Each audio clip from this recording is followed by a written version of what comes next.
Hello students, आज के इस वीडियो में हम क्लाज और सेंटेंस दोनों में क्या अंतर होता है, क्या डिफरेंस होता है, इसको जानेंगे।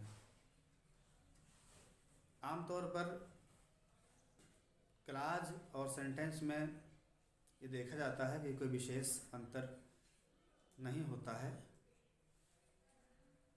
लेकिन कुछ बेसिक डिफरेंस अगर होता नहीं तो दोनों का नाम अलग अलग क्यों किया जाता।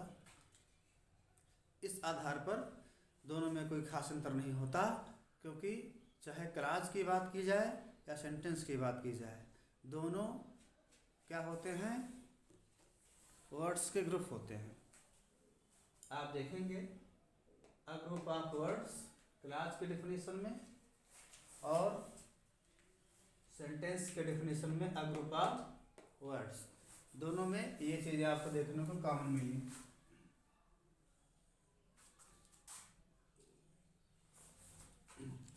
अब इसके बाद हम आते हैं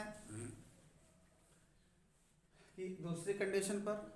तो वर्ड्स के ग्रुप में एक सब्जेक्ट का और एक वर्ब का होना चाहिए।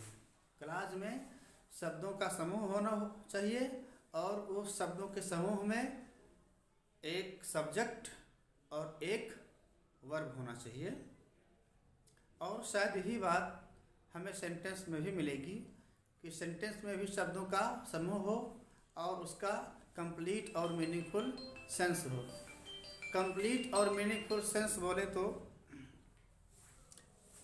बिना सब्जेक्ट के और वर्ब के हम कंप्लीट या मीनिंगफुल सेंस नहीं रख सकते हैं। तो अब हम ये कह सकते हैं कि क्लाज या सेंटेंस हो, दोनों में शब्दों का समूह होता है और दोनों में सब्जेक्ट और वर्ब होते हैं। तो एग्जांपल के लिए आपके सामने जो सेंटेंस है, शी वाज अनवेल, यह एक क्लाज है क्योंकि यहाँ पर यह सब्जेक्ट है और ये एक वर्ब है, तो ये क्लाज है। लेकिन यही बात सेंटेंस के दृष्टिकोण से भी अगर देखा जाए तो यह क्या है, एक सेंटेंस भी, ये एक क्लाज भी हो गया और ये एक सेंटेंस भी हो गया। तो हम कह सकते हैं कि प्रत्येक क्लाज एक सेंटेंस हो सकता है। लेकिन क्या सभी सेंटेंस को क्लाज कहा जा सकता है? इस पर आइए हम आगे चर्चा करते हैं। इसको हमने क्लाज कहा और सेंटेंस भी कहा, और दोनों कंडीशंस के अनुसार इसको हम आसानी से कह सकते हैं।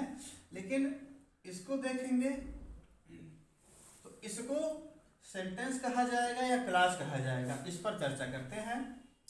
तो चूंकि ये एग्जाम्पल सेंटेंस का ही है तो ये बात साफ होती है कि ये एक सेंटेंस है, लेकिन क्या ये एक क्लाज भी है? तो अब आइए देखते हैं। ये आपका हो गया सब्जेक्ट और ये हो गया वर्ब। आगे बढ़ेंगे तो हमको यहाँ एक सब्जेक्ट मिला और यहाँ एक वर्ब मिला। अब क्लाज में एक सब्जेक्ट और एक वर्ब होना चाहिए, तो उसको क्लाज कहते हैं, उसको सेंटेंस भी कहा जा सकता है। लेकिन इसमें दो सब्जेक्ट और दो वर्ब, ये आपके दो सब्जेक्ट हो गए और ये दो वर्ब हो गए। अब क्या इसको भी हम क्लाज कर सकते हैं? तो इसका उत्तर है नहीं। क्यों? क्योंकि इस क्लाज की डेफिनेशन तो आपको पहले बताएगी। हाँ, अगर ऐसे भाग को अलग कर दिया जाए जो कंजंक्शन के पहले और बाद में है, जैसे ये सेंटेंस आपका है तो यहाँ पर ये कंजंक्शन आया है यट। अब यट को अगर हटा दिया जाए और लिख दिया जाए शी वाज अनवेल, और फिर दूसरा सेंटेंस लिखा जाए शी परफॉर्म्ड वेल, वो अस्वस्थ थी उसने अच्छा परफॉर्म किया, प्रदर्शन किया। तो अब ये एक सेंटेंस भी हो गया ये दोनों, और क्लास की डेफिनेशन के अनुसार अलग अलग क्लास भी हो गए। लेकिन जब इन दोनों क्लासेस को हमने मिला दिया तो अब हमारा ये जो नया सेंटेंस बना, अब इसको हम क्लास कदापि नहीं कहेंगे, इसको हम सिर्फ सेंटेंस का ही नाम देंगे। क्योंकि इसमें हम देख रहे हैं कि दोनों क्लास को मिला दिया गया है एक कंजंक्शन के द्वारा, एक कंजंक्शन के द्वारा, जिसकी हिंदी होती है संयोजक। तो अब हम ये कह सकते हैं कि प्रत्येक क्लास एक सेंटेंस होता है, लेकिन सभी सेंटेंस क्लास नहीं हो सकते हैं। अब किसी सेंटेंस में अगर दो या दो से अधिक क्लास हैं तो ये बात हमको समझ में आ गई कि वो सेंटेंस ही कहलाएगा, क्लास नहीं कहलाएगा। जब उस सेंटेंस में उपस्थित जो कंजंक्शन है उसके पहले और उसके बाद भागों को अलग करेंगे तो वो अलग अलग क्लास बन जाएंगे। अब क्लास की उपस्थिति के आधार पर अगर देखा जाए तो सेंटेंस तीन प्रकार के होते हैं। पहले को सिंपल सेंटेंस, दूसरे को कॉम्प्लेक्स और तीसरे को कंपाउंड सेंटेंस का नाम दिया गया है।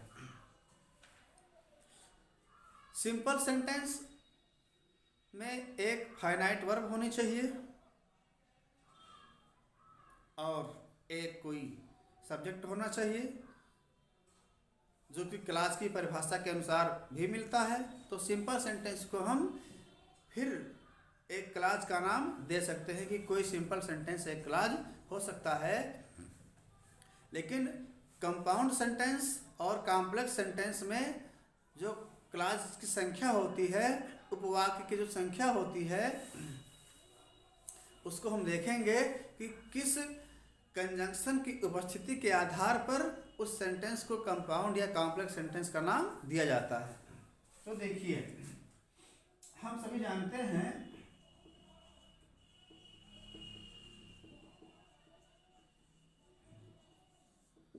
कि कंजंक्शन जो होते हैं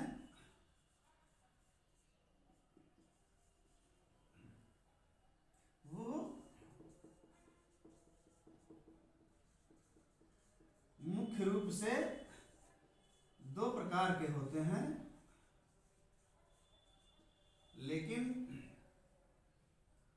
कुछ ऐसे भी कंजंक्शंस हैं जो जोड़े में प्रयोग किए जाते हैं। तो जितने भी कंजंक्शन जोड़े में प्रयोग किए जाएंगे उन कंजंक्शंस को अलग रख दिया गया है, जिनको कोरिलेटिव कंजंक्शन कहते हैं।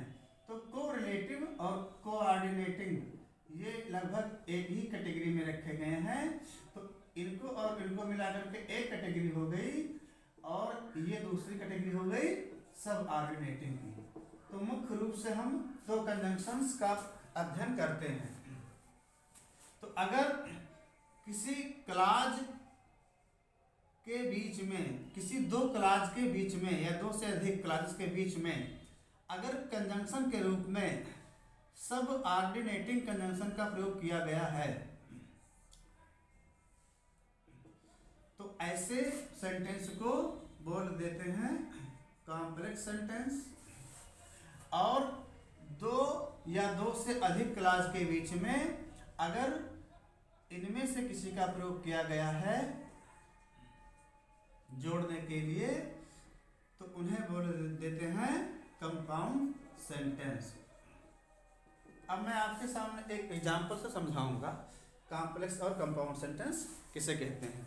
इस बात को मैं दोहराता हूं कि अगर दो क्लास के बीच, दो या दो से अधिक क्लास के बीच में कंजंक्शन के रूप में अगर सब ऑर्डिनेटिंग कंजंक्शन यूज किया गया है तो उस सेंटेंस को क्या नाम दिया जाएगा? Complex sentence. और अगर दो या दो से अधिक क्लास के बीच में कंजंक्शन के रूप में कोऑर्डिनेटिंग कंजंक्शन या कोरिलेटिव कंजंक्शन का यूज किया गया है तो उसको क्या नाम दिया जाएगा? Compound sentence. अब चूंकि ये बात हम जान चुके हैं कि सेंटेंस कंपाउंड हो चाहे कॉम्प्लेक्स हो, उसमें दो या दो से अधिक क्लॉज होंगे। तो अब एग्जाम्पल के माध्यम से हम समझेंगे कि कहाँ पर हम सब ऑर्डिनेटिंग कंजंक्शन यूज करके उस सेंटेंस को कॉम्प्लेक्स बोलेंगे और कहाँ पर को ऑर्डिनेट के द्वारा उसे कंपाउंड बोलेंगे। तो ये सेंटेंस है she did not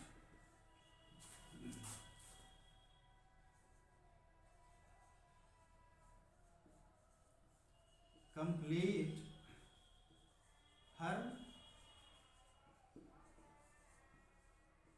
assignment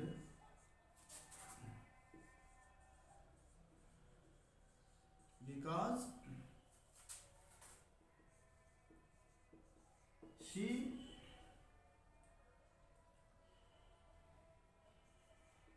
was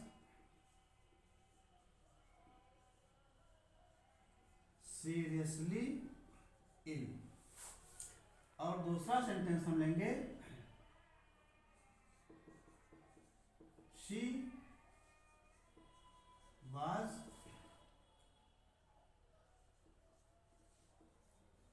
इसी सेंटेंस को हम यहां ले रहे हैं, she was unwell yet she performed well. अब देखते हैं कि दोनों में से किस सेंटेंस को कॉम्प्लेक्स और किस सेंटेंस को कंपाउंड का नाम दिया जाएगा। तो अगर आप को कंजंक्शंस के बारे में ज्ञान है, अगर आप कंजंक्शंस की जानकारी रखते हैं, तो तमाम प्रकार के कंजंक्शंस जो सब ऑर्डिनेट के अंतर्गत आते हैं, उन सभी कंजंक्शंस में से एक कंजंक्शन का नाम है बिकॉज। और जितने भी को ऑर्डिनेटिंग कंजंक्शन होते हैं, उनमें से एक कंजंक्शन येट भी है। तो अभी आपको बताया गया कि सब ऑर्डिनेटिंग से अगर जोड़ रहे हैं तो उसे क्या बोलेंगे, कॉम्प्लेक्स, और अगर को ऑर्डिनेटिंग से जोड़ रहे हैं तो उसे बोलेंगे कंपाउंड का नाम देंगे। तो यहाँ से और यहाँ का जो सेंटेंस है, इसमें दो क्लॉज हैं। पहले क्लॉज को देख लेते हैं। सी से लेकर और असाइनमेंट तक, सी से लेकर और असाइनमेंट तक एक क्लॉज है, और इसमें शी से लेकर और इल तक दूसरा क्लॉज है। तो ये दोनों तो क्लॉज हो गए, लेकिन दूसरा जो हमारा क्लॉज है वो सब ऑर्डिनेटिंग कंजंक्शन से जुड़ा हुआ है, यानी इसको हम सब ऑर्डिनेट क्लॉज भी कह सकते हैं, क्योंकि सब ऑर्डिनेटिंग कंजंक्शन से जुड़ा हुआ है और है क्या, क्लॉज। तो उसी कंजंक्शन के आधार पर इसको सब ऑर्डिनेट क्लॉज भी कह सकते हैं। तो अब सब ऑर्डिनेटिंग का इस्तेमाल किया गया दो क्लॉज को जोड़ने के लिए। तो अब यहाँ से और यहाँ तक पूरा क्या हो गया, हमारा एक सेंटेंस हो गया। इस सेंटेंस में दो क्लॉज हुए, अब और जुड़े किससे हैं, को सब ऑर्डिनेटिंग से। तो अब इसका नाम हम क्या रखेंगे, कॉम्प्लेक्स सेंटेंस, कॉम्प्लेक्स सेंटेंस। और इसमें भी दो क्लॉज हैं, एक क्लॉज आपका ये है और एक दूसरा क्लॉज ये है। तो अब इस क्लॉज को हमने किससे जोड़ा है, दोनों क्लॉज को कोऑर्डिनेटिंग से। तो कोऑर्डिनेटिंग कंजंक्शन जोड़ने के नाते इस सेंटेंस का, पूरे सेंटेंस का जो नाम होगा वो रखा जाएगा कंपाउंड सेंटेंस। इस प्रकार से हमने आज सीखा कि क्लॉज कंजंक्शन के आधार पर सेंटेंस को तीन भागों में बांटा गया है, दो भागों में। पहले को बोलते हैं कॉम्प्लेक्स, दूसरे को बोलते हैं कंपाउंड, और सिंपल सेंटेंस जो बचा पहला सिंपल सेंटेंस, उसको हम एक क्लॉज का नाम भी दे सकते हैं। आशा करता हूँ कि कि आपको आज क्लाज और सेंटेंस में जो विभेद होता है, डिफरेंस होता है, वो क्लियर हो गया होगा। अगले वीडियो में हम सिंपल, कंपाउंड और कॉम्प्लेक्स तीनों सेंटेंसेस की रचना के आधार पर डिटेल में स्टडी करेंगे। तब तक के लिए धन्यवाद। Thanks for watching this video.